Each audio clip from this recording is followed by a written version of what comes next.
ایک خوبصورت واقعہ حضرت موسیٰ علیہ السلام کلیم اللہ تھے، روزانہ اپنے رب سے ہم کلام ہوتے تھے۔ ایک دن حکم ہوا کہ موسیٰ جاؤ اور اپنے سے کمتر کو تلاش کر کے لے آؤ۔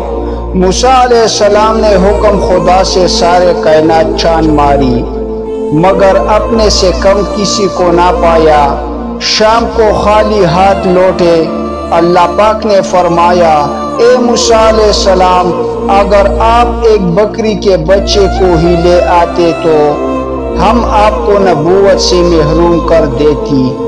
کسی کو اپنے سے فقیر نہ سمجھو، کیونکہ اللہ نے ہر کسی میں کوئی نہ کوئی خوبی ضرور رکھی ہے۔ سبحان اللہ۔